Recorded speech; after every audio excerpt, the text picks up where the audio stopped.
Violence is a funny thing. Whether you like it or not, it is a part of your daily life. Many people, men included, like to shun that notion, convinced that this effort to distinguish themselves from the barbaric practice makes them intellectually superior. After all, isn't fighting something that only people too stupid to use their words do? There should be no use for violence in a civilized society, and therefore any expression of it must be reserved to the ilk of those whose atrophied brains only allow them to engage in caveman-like hobbies and criminal activities. And yet, the potential for violence is everywhere in the material world. There is absolutely no telling if and where you will be subjected to it, and thinking otherwise is the sign of a childish and unprepared mind. Martial artists, more than anyone, are hyper-aware of this reality. In the practice of their craft, they have come to not only understand and protect themselves from the negative forces of this world, but also to recognize and control those that lay within. The man that refuses to recognize his own power runs the risk of having it destroy something that he loves. And the first step towards that mastery is to be able to accept the inevitability of violence. Grappler Baki functions just like any other martial arts series in that the representation of violence is the cornerstone of the story, through which most of the plot developments, character arcs, and narrative tropes are exposed to the reader. While not being as hyper-realistic as the depiction of anatomy or the way the characters move, the repercussions that attacks have on the bodies they target can still get quite gory, as Itagaki doesn't hesitate to insist on the bloodshed or mutilations they summon. The characters themselves often make a show of underlining how violent and unhinged their personal martial art is, and how potent it can be when it comes to pulverizing opponents. If there is one thing that could be deemed unrealistic about this whole ordeal, it's the potential for destruction that most of the cast possesses. While no one can shoot lasers from their eyes or fly, the injuries they cause with simple martial arts techniques are nothing short of astounding. It is not uncommon for a character to have his arms twisted into noodles or his neck cranked to the side like some sort of messed up origami. It's also not uncommon for said character to recover from such injuries, even though they should have turned him into a full-time cripple. The cast of Grappler Baki, as is often the case in shonens, is monstrous, both in offensive and defensive potential. When some random guy receives that type of punishment, it usually results in death, or at least leads to permanent damage. In the case of a main character getting severely injured, the board is a little bit blurrier. While there is no plot armor to speak of in Grappler Baki, it can't be denied that the characters seem to be able to absorb an astonishing amount of damage, with close to no long-lasting effects.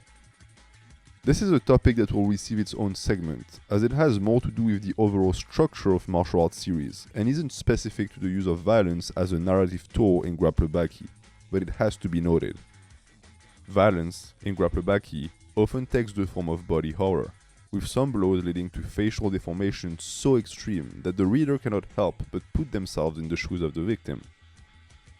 The thought of a punch so powerful that it literally shatters a full row of teeth before lodging itself inside your cheek, almost to the point of tearing right through your face, is one that cannot be shaken easily. This over-the-top rendering of physical damage can be found at many points in the story and takes many varied forms. My personal favorites tend to be punches, and I admit a certain tenderness for those that strike the faces they target with the power of a demolition ball. There is something oddly poetic about the fist, which accounts for some of the frailest and most delicate bones out of the entire body being able to turn into a pure sphere of desolation and mayhem, with no regards for hand fractures. Overall, the vast majority of violent acts drawn by Itagaki are centered around the human face, either because it will be the area that gets struck, or because the reaction of the victim will be conveyed through it. This works in accordance with the nature of martial arts that have a strong tendency to focus their strikes there, as a solid hit to the jaw or temple almost guarantees victory. Of course, the true intent of Baki characters when they aim their techniques above the neck is rarely as pure, and eye gougers are plentiful. It's a miracle that the entire cast isn't wearing high patches by now, although we do have Dopo to report for, as well as Guki, who's had a prosthesis for so long that he's now developed some delightful magic tricks with it. Even when the face isn't being ravaged by blows, it still serves as a mirror to transpose the inner workings of our characters, which is essential for battle scenarios.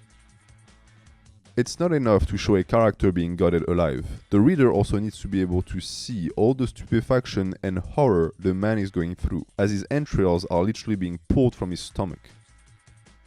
Violence, before being physical, is first and foremost a psychological aggression. It is because the person you are inflicting damage to knows and understands the severity of the sequels that they will have to deal with that the event can be so traumatic. And the author needs to be able to convey that to give the most gruesome moments of the story a chance to resonate with the audience. It is because Grappler Baki characters are so expressive that the way they convey the pain they feel resonates with us so strongly. When a character whose stomach has just been ripped open cauterizes the wound with an explosion, his body contorts itself in pain as his eyes almost bulge out of his skull. This lets us know that even though the men we are observing can handle a lot of damage and recover very quickly, they are still human like us and subject to pain, which is essential for our involvement in the story. After all, there would be no reason to read Grappler Baki if the entire cast just went through life without encountering any difficulties. These difficulties, along with the amount of pain they should be putting our heroes through, are just as exaggerated as the rest, but they remain realistic. A character can, for example, lose what looks to be the equivalent of 5 pints of blood and still stay conscious. But if their head was removed or their spine cut in two, they would die.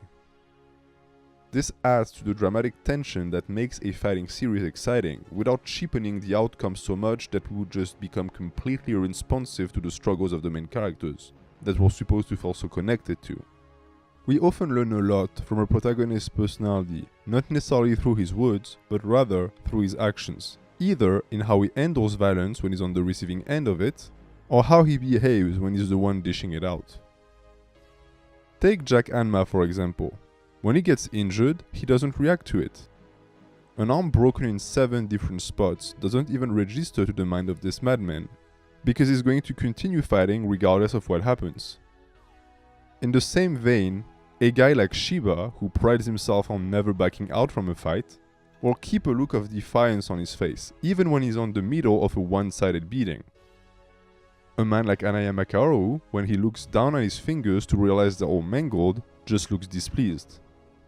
All of these small reactions, or lack thereof, help immensely with characterization in a story that is mostly focused on fighting, and doesn't have the time or willingness to invest energy in character arcs. Similarly, the way the characters choose to engage in violent exchanges also says a lot about who they are as men. When, how, and why a fight occurs are all important questions when talking about life-ending altercation.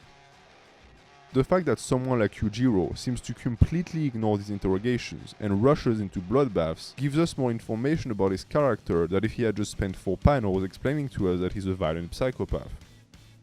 No need for words when you can just show a picture of him cutting some random dude's nose off. That being said, not everyone derives sexual pleasure from massacring other men, and personas like those of Yujiro or Isoka have to stay an exception for their character to have a strong impact on the reader. The motivation behind the use of violence is often more menial and can sometimes be as simple as money. After all, not everyone is as pure or demented as the Hanma bloodline when it comes to fighting endeavors. For some, brutalizing others can also be a way to secure employment or position themselves as alpha males. If I were to get meta, I would say that the concept of brutality as pertaining to martial arts in Grappler Baki is also a way for the author to criticize the watering down of a practice which, ultimately, should remain a survival of the fittest, with death the only fitting punishment for the ill-suited. But that will be the topic of another video. Besides the liberties it allows the author to take in terms of characterization pathways, the notion of violence is also used to convey a number of ideas that could only be described as a philosophy of sort. The very basic concept that the strong devours the weak is of course present, and is represented quite literally by the unfortunate streak of animals that have the misfortune of being challenged to fistfights by the characters of the series, who are the main drivers of violence. Brutal actions are what allow the plot to advance, as fights make up the majority of the storytelling in Baki. And even when fists aren't flying, it's impossible to escape the reality that the actions of the characters help create. Case in point, it's not rare for fighters to ponder about their Darwinist life views out loud, which helps recenter the story in an environment that never loses its edge, even for just 1 second. This is because violence in the universe of Grappler Baki doesn't come from the wood, but the people who inhabit it. As endearing and goofy as the characters of this universe can be, the story is constantly reminding us that these are straight-up barbaric warriors who have made fights to the death their life pursuit. Disputes are always settled with fists, but most often, the men of the Bakiverse don't even really need a reason to start a brawl, as trying to find out who's the strongest of them all is justification enough.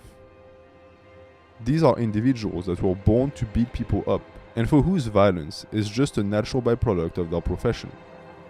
By extension, this also means that the weak is seen as unworthy of existing. Anyone who doesn't have the ability to protect themselves from violence will and should be exposed to it and destroyed. Or at least that's the latent message that the series seems to convey. There's a pretty important caveat to that in the sense that non-fighters never get targeted, which shows that aggressions are not indiscriminate. But it does mean that anyone who calls themselves a martial artist is fair game, including innocents that might just have wanted to practice a sport for entertainment or health. Imagine going to your boxing club to get some cardio in on the day Yujiro Hanma decides to show up. Life truly is unfair. Martial arts isn't sports. Martial arts is war. This is the cry that permeates every fiber of Grappler Baki, and a theme that I will be reviewing in details in future videos talking about MMA and the notion of what is and isn't fair in a fight. The outcome of true martial arts should be either victory or death, which means that every fighter is obligated to either inflict unspeakable violence on others or be on the receiving end of it. Regularly, characters will show up with grandiose ideas of standing up to violence just to be crushed by someone who's simply stronger than them. Even someone as nice and good-natured as Baki engages in gory fights where he pummels the opponent until they're black, red and blue. Violence, as a conductive theme, is not presented as either good or evil. It simply is, and its very existence justifies its utilization. There are obvious objections to be offered here. After all, such a simplistic and absolutist mindset is by default full of holes, and is therefore weak to both logical and emotional appeals. These contradictions are often pointed out by Komue, who is often the voice of reason in this chorus of male voices chanting for more blood.